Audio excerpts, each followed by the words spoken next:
Balikan natin ang kasaysayan kasama ang binansagang arkitekto ng Batas Militar at Defense Minister noong panahon ng martial law. Good evening po sa inyo and welcome to Reaction, Senator Juan Ponce Enrile. Okay, it's interesting, sir, also that I'm talking to you at a time when we're approaching September 21, of course. Yeah. At alam naman po nating lahat na yung nangyari sa inyo, sir, na ambush noong 1972 na sinasabi nilang naging mitya ng pagdeklara ng martial law. No, that's not true. No, that's not true.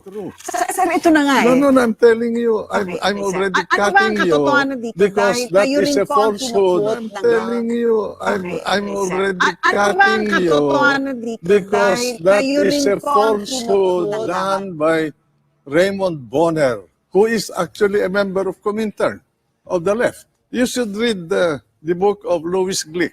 When he wrote his book, he said that I said that my supposed ambush was staged. True, it was staged. By some people, I did not know. Teka na, sir, so totoo palang staged? Yeah.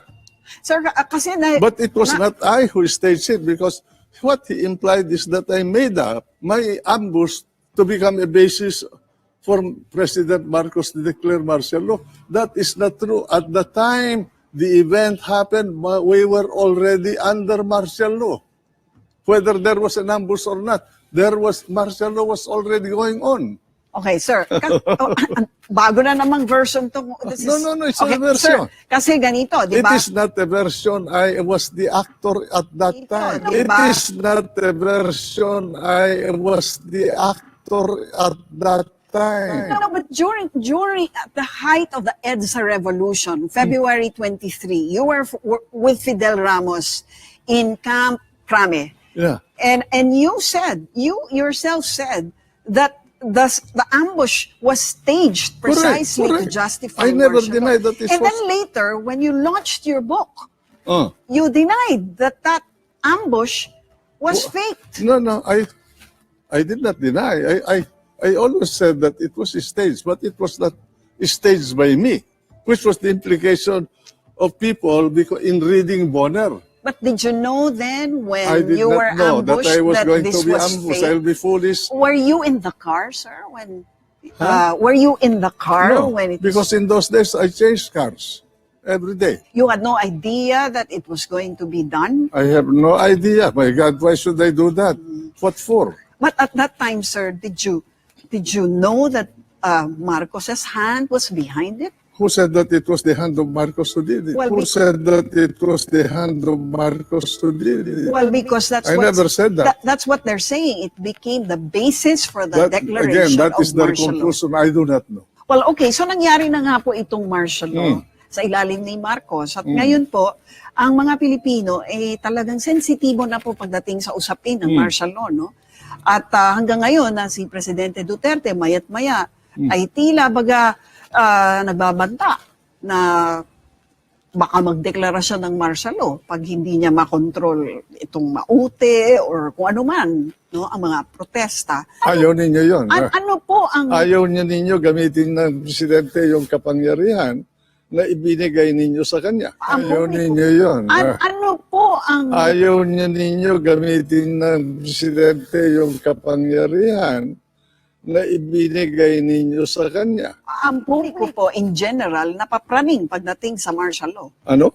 Ang publiko, napaparanoid pagdating sa martial law. Who is the embodiment of the public to speak for them? How did you know the temper of the people? Well, they express it in many ways. The trouble that we express certitudes that are not true, are fallacious. We express certitudes that are not true, are fallacious. You know, to tell you the truth, people, even now, feel more secure, according to them, to the people that I talk to, because I travel almost every month from Manila all the way to the north by car.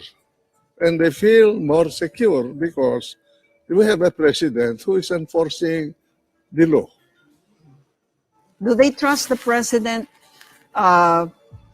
more than they trust martial law per se. No, martial law Because there are is two entities martial here. law is You know, if it were martial law another president declaring martial law, is it not would have been. self-executing. It is a power that may or may not be exercised by a president if he does not want. But he may be forced by the exigencies of national events in the society. President Martial declaring law martial law, is it not would have been. self-executing. It is a power that may or may not be exercised by a president if he does not want. But he may be forced by the exigencies of national events in the society to Understood. exercise the Yes. powers, the ultima ratio, as they call it, Yes.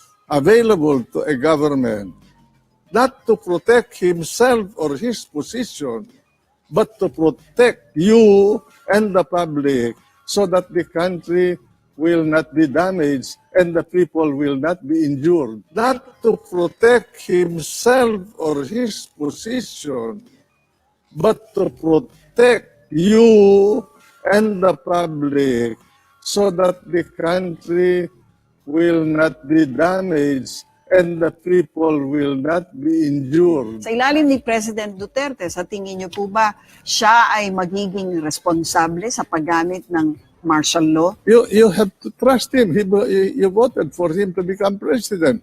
If there's no one else that can exercise that power except only one person, and that is the person who was selected by the people to be their leader. Leader. Not alila, but leader. Sa tingin niyo po ba, sir, yung ginawa nilang mga pagbabago sa ating saligang batas upang tiyakin na kahit pa may martial law at kailanganing magdeklara ng martial law, meron na ngayong mga safeguards. Pinahina nila ang Estado doon sa saligang batas na kasalukuyan na ginagamit natin at pinalakas nila yung mga manggugulo. So hindi kayo sang-ayon Hindi. sa provision ng martial law No. implementation as it is now? No. If- You know, even in Russia they have martial law.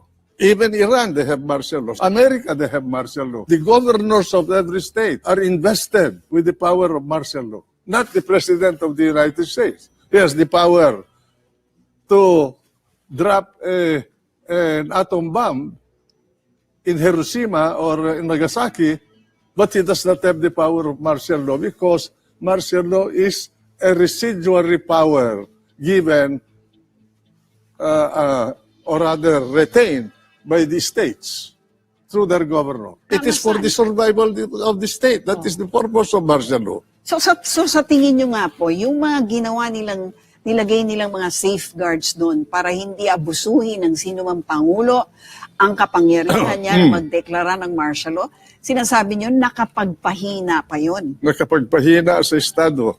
Ano po ang maaaring mangyari? Nagkaroon ng rioting dito sa Maynila kung magkakaroon ng problema tayo. Let's say, God forbids that something happens to the arteries of commerce on both sides, south and north of Manila. And you do not supply your food here in Metro Manila. And you have riotings. What are you going to use to quell the disorder? Prayer? Hindi naman siya, pwede naman siya bigyan ng martial law powers, limitado nga lang. Hindi ba tama yun? At that point, in a situation like that I have in my mind, I conjure in my mind, there you have no time to be talking about writ of habeas corpus, bail, or anything. You have to use the army and the police in order to maintain order, to reduce, if you can reduce the number of casualties. Do you really think that it takes an authoritarian leadership to actually rein in? This is not an authoritarian government. It's not an authoritarian power. It is the power of the state in any society for survival. This is not an authoritarian government. It's not an authoritarian power. It is the power of the state in any society for survival. People are saying, for example, na all around the globe and not just here, no? Parang umuusbong na naman, sir, yung mga sinasabi nilang strong men, no?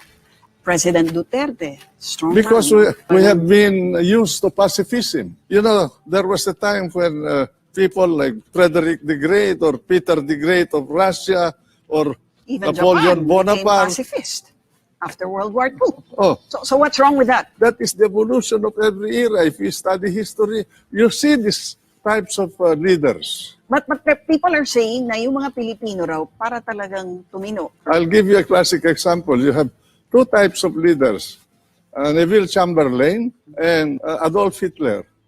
Chamberlain was a pacifist. He brought about World War II because he showed his pacifism to a strong-willed human being. An admirer of Hitler. I am talking about history and about the character of leaders that come about in the course of time in the life of humankind. Let's zero into our present era in this country. We have a president. He's using the Constitution to solve problems. Can you say that he has gone out of the Constitution?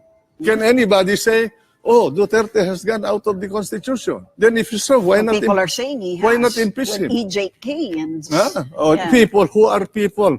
My God, that is the trouble with this kind of system where people assume privilege of speaking for, quote, the people, unquote. People who are people.